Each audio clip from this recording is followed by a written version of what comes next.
Hello, everyone, and welcome to the Medbay with Quantum Jump Medical. I'm Bob Harkin, and with me again is Mike Spector, the CEO of Quantum Jump Medical. Hello, Mike. How's it going? Good. So second episode. We got one in the can, ready to go. We're going to be talking today about the org itself, Quantum Jump Medical. What is Quantum Jump Medical? How do we use it? How is it structured? And then we're also going to talk a little bit about the tools that we use, some of our internal tools that Spectre has built, and then some of the external tools that we have partnered with other people to utilize and use, and some of the third-party software that we also use to kind of expand our offerings and expand the way we kind of go about interacting with the universe of Star Citizen. If you want to just kind of take us through like the structure, how you kind of came up with the way you interact or the way that Quantum Jump Medical is set up, kind of your thoughts and all that. Yeah, so Quantum Jump Medical started in 2016, the very ending, which, we didn't get medical for about 5 years after. So having a medical org with absolutely zero gameplay is hard. So you build everything on speculation. And I think from that time, we've built so much from speculation that as stuff comes out, we've learned to easily adapt because we already have those plans in place. As an example for something more recently that was brought up at CitizenCon was base building. We've had the base planned since like 2018 before, we got any information. So that's kind of like how it started. It was over planning for everything. We created our own star map with sections and quadrants, and it just goes all the way down. And we still reuse a lot of this stuff today. And some of it we just kind of put on the back burner to use in the future when stuff comes out. So from 2016 up until about 2020, not a lot was really done through Quantum Jump Medical. We did casual play days. We do whatever's available, some bunker missions and cave missions. Finding the lost person in the cave. We did a few like SAR training things. Like find the person. Like I'll crash my ship somewhere, find me in that location. That's kind of like what we started to do. And then when 2020 came around is about when we got like food and water hydration stuff. So then we started bringing food and water to people who needed it. And then we finally got medical, and from there we came up with a basic plan for how we want to do our medical, which changes. I mean, it changes like every year. We change how stuff is done. Right. So Quantum Jump, I think our biggest pride is we're in constant like high development. Yeah, that high development, I think, is something that even when I started, you kind of said that like, back in the day, I overplanned what we're gonna do with this, I think that's so cool that you had, and I think this is why Quantum Jump is such a good organization, is that you had that high level idea of what you wanted Quantum Jump to be, and you've like, even though, like you say, we've kind of changed things depending on what comes into or out of the game and how things change. We've kind of adapted, but I think we still, and just from when I have been in the org, I've seen that like from a high level perspective, it's always been the exact same. Like even when we kind of split off the divisions, it still had that general structure that you kind of came up with in the beginning, and it really has we have that great foundation of what the org is and what you came up with originally, and we kind of, like you say, kind of add or subtract things here and there, but that core foundation really keeps us together and keeps the org kind of keeps it going, keeps people interested. I think, from my perspective, that's kind of what I've liked about being a part of the org and seeing that. Like I said, we've had those restructures, we've had those changes, but there's still always that core thread foundation throughout that you've kind of kept up. But yeah, talk about the divisions and like how you kind of came up with the structure of how we kind of separate out our different areas um, of the org. I know we've like I said, we've changed the names and stuff, but it's they've always kind of kept that that core like what functionality, what they actually do. So, go ahead and talk about that a little bit. Yeah, so start from the very, very beginning. Quantum Jump Medical was a combat medical rescue service. You're down in combat, we fly in, we grab you, pull you out, take you to the hospital, and you're good to go. Um, and keeping that baseline of combat medics, we've been able to branch out a little bit more. We branched out into originally it was 4 major divisions, which then went down to 3. So the original 4 were pilots, combat medics, civilian medics, and logistics. Like, we had special names for them. Valkyries were the pilots, paladins were the combat medics, logistics were logistics. And They didn't our get a fun name. SAR, yeah, they didn't get a fun name. It was not our box boys. And our SAR medics were pathfinders. Um, at that point in time, we decided to merge pilots with the security team. So the paladins and the Valkyries were kind of together under the same branch because they fulfilled the same base role: drop off the team, pick up the team, and provide a security perimeter. From there, we decided to do something a little bit different, where we completely separated these 3 branches from Quantum Jump. So we went from Quantum Jump Medical to Quantum Jump, and then we had our 3 major branches of Quantum Jump Medical, Quantum Jump Security, and Quantum Jump Logistics. Right. We ran that for like almost a year. We ran that for like almost all of 2023. And then we decided this isn't how we like it. It didn't seem to work out. Resources were kind of a little iffy. So we decided to scrap that. And because of, like you said, our foundation, we can make a big change like that and then just, nope. And then it's fixed. So we tried a lot of things. And we just actually did a new thing recently. We added certifications. Now, we originally had mandatory training for certain things. That didn't go very well. Right. I think that was like about when you first started. I don't even think you were a director yet. Yeah. After a little while, I did do a few of the base trainings. We had that and it just didn't work out. Like, nobody liked it. So we changed it to where it's now super passive. You never have to really try to earn anything. And it seems to be going pretty well so far. So that's kind of like our main structure now. Our main structure is 1 branch again, Quantum Jump Medical. That's what we are sticking with now. We're not going to sub branch it, but there are sections in there and then subsections upon that. So we have our responders, which are now in charge of SAR, refueling, repairing, rearming when those all come online. Our logistics, which is cargo, mining, salvage, and manufacturing. We already have planned for manufacturing because of base building. Also in Responder, we have fire suppression teams for the fire stuff coming out later. Then we have our operators, which are our security forces and combat medics. And then pilots, which are pilots, and our flight systems, so engineers. Yeah, and I think that speaks to, like you say, that core foundation.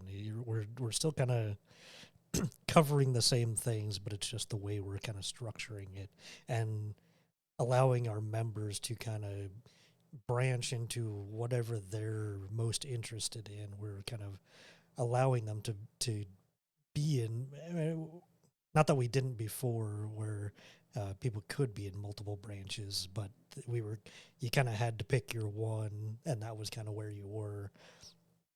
Whereas now with the certifications, the way we have them set up, get trained on something one day, and then you can go do something completely different than another day when we're having uh, our group meetups. And like you said, I love that we're doing this more passive thing. We kind of did it in the past a few times, but this thing that, like, if you come out and help us do something, and we're always there to show you what to do or how to do it, and do that kind of more formal training. But if you're just coming out with us and doing it multiple times, you're learning that process and learning that thing, and you're going to get certified in whatever that is. And now we know that we can kind of rely on you, that now that you've done it multiple times, and you've shown interest in something specific, we can kind of pull you over and say, hey, do you want to be part of this team in whatever operation we're doing? We know who we can pull out and say, all right, you go do this task right now because you're certified in that with us, and oh, hey, we need you over here. We can kind of more directly spread our people to where we need them, and to where they're most interested and where they're most comfortable. We can kind of suss that out a little easier now that we're doing the way we have it structured now with the roles and everything, and our certifications. We can kind of figure out where people really fit in well in our organization. And I think that's great that we can kind of move people around and allow them to move around more, because like you said before, we had all these different divisions, and they were completely different. Technically, we were trying to do completely different organizations, and Yeah. kind of had people stuck in one mold. But now we can kind of, it feels a lot more like ranks and things in the military, specializations in the military, where you can kind of you can rank up by taking tests or certifications, but you can do multiple across all of our organization and fit in where you feel comfortable. Yeah, exactly. Like just the other night we did a play session with a bunch of people, and one of our members went from a tier 5, so it's done in tiers. Tier 5 being kind of like prospect, like, hey, I'm interested in the org and I want to get started. He went from tier 5 to tier 4, which is the tier 4 is the only mandatory certifications that we require, which is basic medical. Can you fly a medium-sized ship? You know, like stuff that you would do on a day-to-day basics in Star Citizen. As long as you can play Star Citizen, you're going to get tier 4 like that. So he went from tier 5 to tier 4 to tier 3 because he got his specialization in ground support under operator, which is security, because he did security for a couple bunkers. All within like 2 hours of play. He got 2 certifications done in a day. It's like that's how fast like our stuff will goes. Like as long as we see that you know how to do it, like you're good to go. We're not gonna say, hey, do this and we're gonna watch you. No, we're already watching. Yeah. Yeah, I think that's the great thing about this, is that I know this is how I learn better, and a lot of people learn better just by doing things.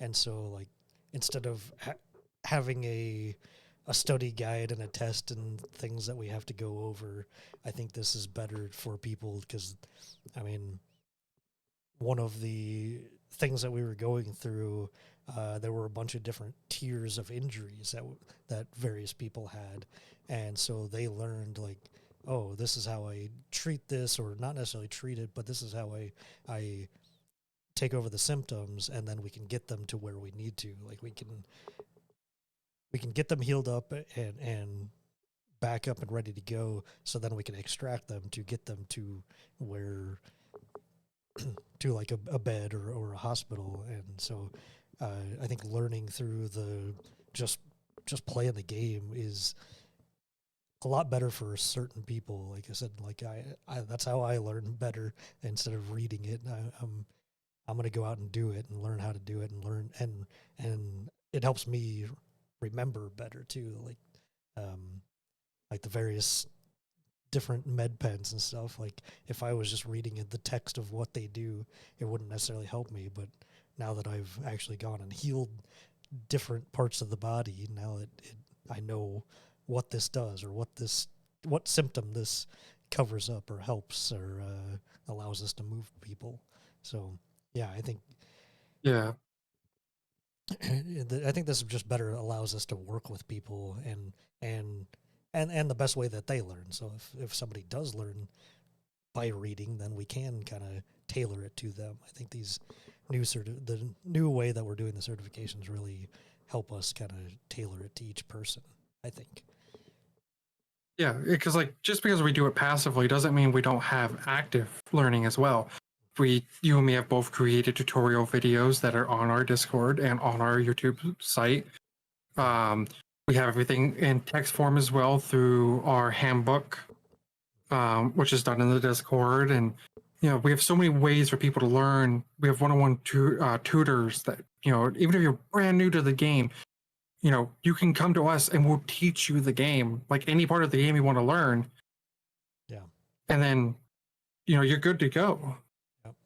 Well, I think that's a Like, great thing that we've talked about as the organization, that we are willing to help out our partners and anybody really, like, or you don't have to be necessarily a member of the org, but we can go and do, we've talked about doing medical training for some of the larger organizations. We could go and specialize so we can teach, and like you said, we have multiple tutorials about all different aspects of the game that we've put out there and put in front of people. So we're just all about helping people, I think, is the kind of motto of the organization. Like the underlying factor of the organization is that we just love helping people. I know you've done a bunch of guides in the on the RSI website and helped a bunch of people. Like I've branched out. I like to do it in game. I sit and chat, and if people have questions, I like to answer them real quick for them, and or at least to help them out if I can, and or point them in the right direction. I'm getting better at that. Yeah. I mean, I get better at that. Yeah, it's all just about sitting there finding where we can be most valuable, I think, as an organization, and that's kind of where our restructures have come. It's where our finding new people has come, is just kind of going back on that philosophy and that foundation that the org has. So okay, you kind of brought up the Discord stuff that we have within the organization. I think we should talk about some of the tools that we use and that that like you've developed and that we utilize within our organization. And the biggest one, of course, is our A.I.B.S bot that we recently kind of we put out some press releases within the game about A.I.B.S bot and the 3.0. So yeah, we should talk about that and how we utilize that for the organization. Yeah, so we'll definitely go ahead and start with A.I.B.S because it's going to be the big one. Yeah. So the A.I.B.S bot, without getting into too much details, somebody came to us with an idea, and the idea kind of worked, but it didn't work the way we wanted it to. So I developed our own system for this, and it's very basic, like what it does. It doesn't really do anything fancy, but if you're in Discord A and you use the command 333, which is our standard command for A.I.B.S, you can request medical, refueling, transport, security, towing, repair, rearm, anything that can help you. You can schedule stuff for later, like if you need to do like a big event later on, or other, like if none of your things match that. This will then take whatever you say, and then it would set it to not only the Quantum Jump Discord, but to the A.I.B.S Discord, as well as all of our partners' Discords that have partnered up with A.I.B.S. Right now, I think we have about 5 different partners who receive requests from various different things. And anybody can accept those and get you the help you need as fast as possible. Another thing that it can do is there's a global communication network, which I can type in Discord A, and then it sends that message to all the Discords in this chat. It's like a giant chat room between Discords. I think that's a great part of A.I.B.S that you implemented, is that it has that cross communication, because a lot of times we see other communities and things where they're trying to do this kind of something similar, and even within some of the cross org things that they're trying, there's not really that great communication between the orgs. It's just kind of, hey, you respond and whoever gets there fastest. But we can kind of, the way you've built the partnerships and the way that A.I.B.S works is that it allows us to communicate and say, hey, is anybody able to do this? And like, we're not going to lie, we're a small, medium sized organization, but this kind of allows us to kind of utilize partners where specifically North America, United States organization, time zones. This allows us to have European organizations that we're partnered with, and they can cover when we're not able to be there. Obviously, we want to be the face and be able to show up on time, but I think it's great that we have this ability to kind of say, hey, we're not available, but we have all these partners that can probably fill in for us, or we can help them with their stuff. Like it's great that you've kind of, again, overthought about this and implemented these great ideas into this to where we can kind of like I said, it's not just kind of a separate Discord or a separate thing that you have to go find when you want to do this thing. You can just sign up and you're there, you're in it. You can either ask for requests or you can actually join us and help us out and get those requests and find out when somebody needs help. So I think that's the great part about A.I.B.S. And the thought that you put into this, and the amount of time and work that you put into A.I.B.S to actually make this an awesome bot, and I think that's what people really latched onto when we were talking about it during CitizenCon. I think that was what people loved about it, was that it was not just like another Discord that I have to join. No, you can have it within your Discord, within the Discord server that you already have set up. We can have the communication system, you can have the request system, you can even have the partnership where you receive quests all within your Discord. You don't have to go find the Quantum Jump Discord. You don't have to find the A.I.B.S Discord. You just do it all within your Discord. Obviously, you have those other options as well, but I think that's the beauty of A.I.B.S is that it's kind of all self-contained and can be added to wherever it needs to be. Yeah, and that's what I try to do, is I try to make it as simple as possible. You know, you don't need to go to another website and sign in, there and send your requests or anything. You don't need to have to join our Discord and to make a request, and then when you're done, you leave, and then when you need it, like again in another week, join it again, or just have a massive list of Discords. Just having that bot there, just simple and easy. Just type in /333 and you're done. Just add some basic info, where you are, your name and handles. That way we can add you as a friend, and it's fast. It's very fast. All of our responses with A.I.B.S are less than 15 minutes. Yeah, I think it's a great tool that obviously we want more people to start using. And more partners to come online with us. We love working together. I think that, again, that goes to that philosophy of helping people, that we're willing to work with anybody and put these kind of tools out there that other people can utilize.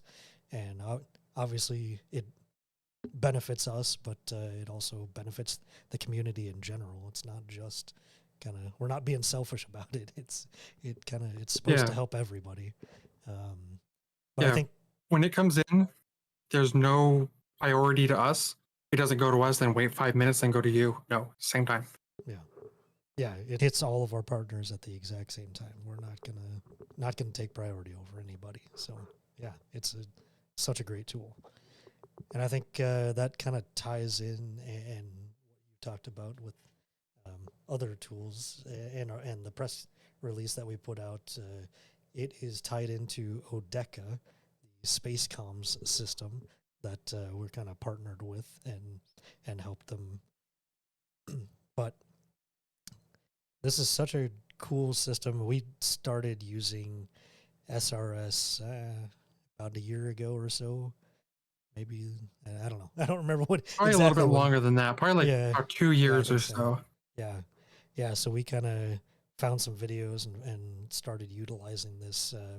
It's actually built for DCS, the game, the flight system game, and it's a in aircraft communication system, and it allows you to talk to multiple channels or listen to multiple channels at the same time. And the thing that we liked about it, I think, is especially the you can set up kind of a command structure. So you can have a priority channel, and then you can have your team channels, and then you can have an intercom where somebody can talk across all of the channels to communicate. And I think that's what I really liked about it. And I know we've kind of implemented that into our team structures in the past and our communications, rapid communications. But the thing that Odeka allows us to do is to communicate with other people, other organizations, just citizens of the stars in general. We utilize this. We jump into it. We can communicate with anybody. Voice communications with anybody. Obviously, it kind of supplants the unreliable VoIP that Star Citizen sometimes has. I don't want to completely give that crap, but it doesn't always work. So, so this allows us to communicate with everybody with. And what it is, I mean, the team at Odeka hosts a server and allows people to join this communication system, and they have a really cool setup where they have all of these different channels for each planet and system, planet and moon, and you can join each channel and talk to the people that are just at that area, or you can communicate with everybody that's in the system. We obviously have utilized it and set it up to where we have some medical channels that we can talk to, and we can talk to across our teams, but we can also communicate with people that have put in those requests through A.I.B.S. You set it up now to allow or tell them what channel to sign into, and tell the responder what channel to sign into, and now those two people can communicate. Technically out of game, it's a third party thing, but it's kind of an in-game communication. The lore is that it's a space comm relay that's been set up outside of the normal comlink and UEE. So a more secure, reliable system of communication. But I think it's really cool. Talk about how you kind of implemented and are thinking about how A.I.B.S can be utilized within this, and Odeka in general, and how we kind of can Yeah, utilize it. so I remember, I was approached like, hey, have you ever heard of SRS? And I was like, yeah, we actually use it. And I sent them a video. And from there, we worked with some other organizations and created Odeka. And as of recently, with the 3.0 update to A.I.B.S, which launched at the ending of last year, 2023, it now allows, when you make a request, it says please tune into channel 333, which is our command. That's our 911 is our 333. And then it says dot, and then it gives you 3 set of numbers that are randomized every single time. So you're never going to get the same channel, but it's sent to the responder and the respondee. And you just connect there and you can freely talk. There is the 333.000, which is the main hub channel, which is reserved. So if you ever need help and you're on SRS, the Spacecom relay, you just tune into 333.000, and you can usually request, and if somebody's actively listening there, a dispatcher, they could tell you, hey, go to this channel, I'll get you somebody right now. And in the future, I am planning, and I've already started working on this, and it's going to take a long time for it to actually get functional. But you will be soon able to just connect to 333.0.0.0 and talk to an AI automated response system that will not only tell you where to go, but it will make your A.I.B.S request for you. So we'll make the A.I.B.S request and send that out. So that's something that we're looking forward to. That's, like I said, that's going to be way down the road, trying to figure out this voice recognizing thing. And then I need to test it with people with like different accents to make sure that the accents are picking it up correctly. So it's going to be a long process for that, but definitely the next step forward. Right. Yeah, and I think it's just a great implementation of what we have so far, and allowing the people to communicate through voice, because I think that is helpful, and especially trying to get people get the friend request going, get into their server, all that stuff. Just allows us one place to go to communicate with them. And Odeca is such a cool, and SRS and Odeca is such a cool tool that we utilize within the organization. Just allows us that, like I said, that command structure communication that we can utilize. And yeah, anybody can kind of set it up to how their org structure works, or how they individually want to listen. Like if you don't want to listen to the Stanton channel, you can completely get rid of that, and and monitor other stations within that. So it's a, for as simple as it looks, it's a very powerful tool, and we love utilizing it and using it.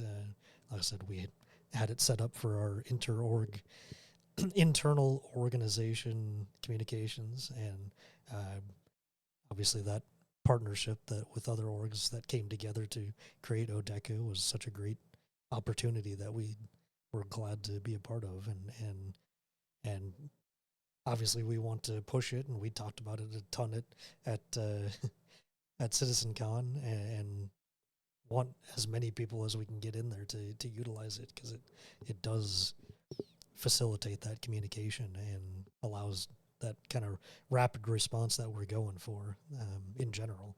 And so I hope more people start using it, because I always try to have it. I don't have it currently going, but I always try to have it at least on, so I'm monitoring the channels. But and I know we have other people that are interested in dispatch, so we're gonna have those people listening in, and making sure people are getting covered. I know at CitizenCon we had a video that had Odeca. Like almost all of our videos had the AWACS radio in the corner. People, hey, what's that in the corner? Yeah. And Yeah, we talk about it, like that's awesome. Yeah. So definitely, like I said, the tools that we have are definitely invaluable to us. And I think our tools alone is what sets Quantum Jump apart. Yeah. From a standard organization. Is we have so much assets and so many tools and so much stuff that help you not only in the game but out of game, that I think that's what definitely sets our org apart from others. Oh, absolutely. Yeah. Yeah. We the amount of time that we've kind of all put in, and just think about all these different things, and find these cool tools that we can utilize, or build them like you've done. Kind of, like I say, it sets us apart and allows people to kind of get the best out of the game, because that's really all we want. Is we want Star Citizen to be amazing. We want to be able to communicate. We want to be able to help people. Like that's kind of how we utilize all these tools, and how we help our members, especially to come in and be able to get the best out of the game. And I think the next tool is an important one, and to be able to see at night when we're doing dropship missions. So I think one of our bigger tools, most exciting tools that we use is Reshade, that we try to get all of our members to utilize, because it just gets such a, I mean, I don't want to say an advantage, but it just gives us the best opportunity to be the best when we're in the game. And I think having that, especially some of the bigger ones that we use, are the night vision tools that allows you to see when you're on the dark side of the moon, which feels like you're always on the dark side of the moon when there's actually something important going on. I don't understand how that happens, but it seems like it's always the case. When we're flying into a bunker, it's always dark. When we're doing an ERT and they're in atmosphere, it's always dark. It's like missions are set up to only be in the dark for some reason. So utilizing this tool Reshade is such an important tool for us because it allows, and even when we go into a mission or go on a rescue, having that ability to see where we're going, see where the people are, because sometimes we don't always know where somebody's going to be downed and their marker's not showing up or something. So if we have that ability, we have better search and rescue capabilities if we can see in the dark, basically. So I mean, talk about your thoughts on how we utilize and how even going forward we can utilize it even better. What are your kind of, how do you think about Reshade? Definitely when I saw that, I was like, man, we have to add this as a standard thing because it literally is a night and day difference, especially when you're flying in and using the IR function. Yeah. Like when you fly into a dark side of the moon, it's pitch black. You can't see nothing. You turn on the night vision, you can see some general shapes, some general outlines and stuff like that. But when you flip that IR on, it's like daytime almost. You can see details of trees, you can see the details of the rocks. And when sometimes when you fly in on planets, you turn on your headlights. It's one of those windy, gusty planets. You get all that gust in your face, and it's even harder to see now because now you can see, but you just see dust in your face.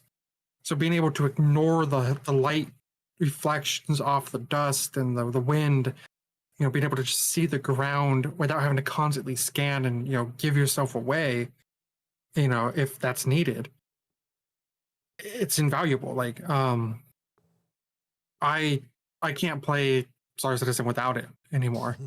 When I'm on the ground, I always have night vision on. When I go into a cave, I always have the night vision on. When I fly into the dark side, I always have IR on. It just it helps so much for you to see and understand what you're doing. That, like I said, you can't not have it once you use it. Yeah, Siege of Orison was what I was thinking of, or those like ground missions that are Mm-hmm. out in the open, but you're on. It's at night. Like there's a lot of places in those areas that you can't see at all. Like there's no, you can't see the bad guys that you need to watch out for, or like I said, the person that we're trying to rescue. You can't see those people. So having that ability to flip on night vision when we're on the ground is just such an invaluable tool that it makes us more effective. I think like it really gives us an advantage. Way more effective. Yeah. Yeah, like I've tried flying down without any of the night vision or IR on at night, and it takes you significantly longer because you have to go down and then ping, go down, ping, go down, ping, so you don't crash. Right. But I now I can see the ground like it's daytime, so I can just go straight down, land, and I'm there. It cuts Yeah. our response time in half on night side of planets. Yeah. It's like I say, it's such a great tool that we kind of found and utilized, and just another one of those things in our tool belt that we can kind of use to be more effective and be a great team and great at rescues. So that's kind of what we strive for. We're always kind of looking for new tools, or if we can build a tool, or if we can partner with somebody that can help us utilize the tool. We're always kind of looking out for those things and trying to make our experience better and make us more effective in general. I think is kind of something that we're always thinking about. Yeah, everything's trial and error. Like I said, quantum jump medical has always been super high development. I don't think we ever sat down and said, okay, we're done with this. It's like, are we done Yeah. with this? Can we do more? Like even our uniforms have changed so much in the last like couple years because we were looking for something better, something that set us apart. without being too generic that we blend in. And I think now we've decided, hey, we're set for now until something new comes along, and then we'll evaluate that. Right. Same with these tools, like, yes, we're using Odeca for our ears, we're using Reshade for our eyes. We have A.I.B.S, for soon your voice, and you can get your request done. That doesn't mean it's done. Right. Like, there might be a new Reshade preset. I know I was messing around with it last night with the new update, and my God, I made the game look so different. Like, the game looks like it's at 8K now, because of the Reshade. Odeca is obviously going to be changing. We just released some files that add Pyro, so like Pyro's already ready to go. A.I.B.S is, I don't think A.I.B.S will ever stop being in development, and Bob has seen some of the stuff I've done with our bots, and how many hours I put into these bots, and Oh yeah. I love it because I know that while it may frustrate me sometimes because like it's coding, it doesn't work, and I get irritated, and Bob has seen me get irritated with it. But knowing that when it works, that it's going to help us at the end, I'd rather do it because I'm not so much helping Quantum Jump Medical, but I'm helping first. Yeah, I think that's, again, that goes back to our philosophy, which is we want to help people and help everybody, and just utilizing these tools kind of allows us to do that, and we can put ourselves at the put the tools ahead of us, but then follow up and be able to help everybody. Yeah, and one thing I will say that we haven't mentioned yet, that all these tools that we use, all the A.I.B.S bot, and all of our services that we offer, medical, refueling, repair, rearm, security, transport, salvage, all these things that we haven't mentioned. All this is free to use. Like, we don't charge a subscription for A.I.B.S, we don't charge for Odeca, we don't charge for any of our in-game services either. If we do a med beacon, it is Quantum Jump policy to refund that person in full. Yep. And that includes when we send money out, there's that tax that's paid, we just beat the tax, we will send the money back. Even our A.I.B.S partners are instructed, hey, when you do it, if they offer you money, decline it or send the money back. If you want money, come to us and we'll pay you out for that service. Right. Yeah. One, I think we touched on it, but I think that's what's so important about having that logistics division, because they kind of help us maintain that bank to where we can kind of help our members, help the community, and help our partners with payment to keep them going, and to keep people safe in the verse. Like, that's kind of our philosophy, and just helping everybody. Yeah, yeah, we did a beacon the other night, and I think the person paid him like 50,000 credits or something. He paid one of our members 50,000 credits. Like, hey, what was the name? And we told him the name. He sent it back. He's like, we don't charge. Yep. That's always been a thing. Like, we did try insurance plans for a while, where it was like a monthly fee insurance plans, and we decided no, it It just didn't seem didn't, right. yeah, it just didn't feel right to the way we kind of do things. So Yeah, and even kind of foreshadowing here into our base building episode, but we do plan to have options for people at their bases to add a quantum jump facility that we will stock with medical supplies at your own base. And like I said, we'll talk about more about that when we talk about base building. And Bob's face, you can tell. Like, I've been talking about the base building episode, and he knows that he's gonna have to keep me in check because I'm gonna non-stop talk. we can't do a 3-hour episode just on base building. Got a book. No. So yeah, I think we can move on to our final segment, unless we have a specific other tool that we want to talk about. But Not so much another tool, but hey, if you got something that you think could help us, or if you want help with getting anything set up, you know, join our Discord, reach out to me on Discord, however you want to do it. I'm sure wherever this is posted, we'll have links down below. oh yeah, So yeah, definitely. just reach out to us and we'll look at what you have to offer. We'll help you get stuff, loaded on your end, however you want to do it. Yep. Yeah. Just we're open and available. Just reach out to us. Yeah. We'll certainly help you out. Yeah, become part of that highly active development for us. Yes. Yeah.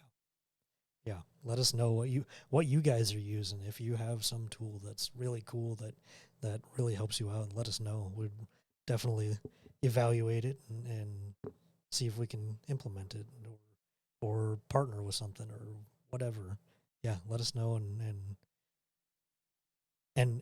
if you need help setting up Reshade for night vision, we can definitely help with that. We have gone through tech support on that and can help people out in getting that all set up and any of the things. Yeah, like I said, please use what we have to offer. You just on a quick note, when we were featured on our CitizenCon, like after our interview was over, I went to go grab our food from outside because we had ordered DoorDash, and I remember getting a notification on my phone saying, "Hey, your Discord server has been blocked for suspicious activity. Please choose something to re-enable it." I looked; it was because so many people were joining and adding the bot that I was literally just about to start crying. You might have to bleep that F word. But I was literally It about to was a just good start day. crying. Yeah. Because like I was just so overly happy, and we have 50 Discords running A.I.B.S right now, and like I said, we have a couple partners who are helping us out with stuff, and I'm trying to get more people set up through our more bigger partners to start doing stuff. But yeah, it's definitely, like I said, I could talk hours about A.I.B.S, about how useful it could be for you. Sure. But obviously, not only are you getting quick response, but you're getting trusted response. No beacon campers, no pirates coming to steal your stuff after they take your beacon or anything like that. You're getting not only a person that we have trusted, but you're getting our name to back up that people. Yes, we're a smaller org, smaller medium sized org, but we have the partnerships like with Atmo Esports as their medical team. So we have the reputation. We're one of the oldest continuously running medical organizations in Star Citizen, and I think that kind And there's of a reason why.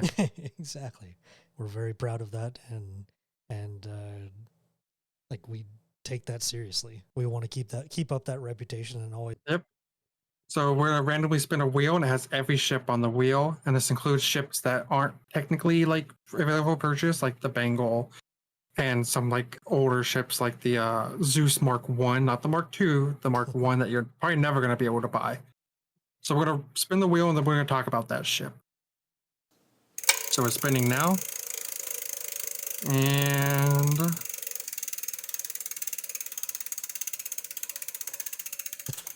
Oh no, that's not a we good got sign. what? We got the Razer EX Stealth. So the Stealth Razer. Okay. Which is really weird. We had a snub last time too. We had the Fury MX. So I like the racers. I think they are a very aesthetically appealing, like F1 style racing ship. And I do appreciate that they went from Misk to the Mirai brand because I definitely like the Mirai brand. Yeah, they definitely have three variations. The stealth for me is a little weird because like, what are you gonna do in a tiny little ship with size 1 guns? I think it has. Yeah, I mean, I guess the only thing I can see is if you're in you got yourself into some dangerous situation using the stealth capabilities. Like I don't know, like you snuck in and you are going on like a mission where you're completely stealth. You need to extract some data or something to where you can't use like a herald or something else, and you're just trying to get in there and get out very quick and stealthy. Like that's the only reason I can see a stealth variant. But and the thing about the razors are they're fast and I mean you think more of them as the racing ships, but Yeah. or I do anyway. But So that I guess that's the only thing I can think of is if you're just trying to get in and out real fast and you have just a one person mission, you're yeah, I don't even know. It's a very interesting, odd choice for to get a stealth variant, I guess. Yeah, the only practicality I can see for is like if you're on a larger ship, like it's like the Polaris, for instance, and you're doing your thing, and a large group of people start to attack you. You could jump in the stealth and zip away, and hopefully lose them on radar because of the smaller signature. Right. And then you can come back for your ship later. Get some help. One of them, me and one of our members, we got attacked by pirates, and the other person got away. I got taken out real quick. But the other person got down to the planet or the moon, and then picked me up or something. And I went and picked them up because obviously I couldn't jump. But so that is a possibility, of course, that you can get away. It would be a good escape craft where you can at least get to a moon, Yeah. get to an outpost, and save yourself real quick. By Yeah, just it's just kind of a hiding.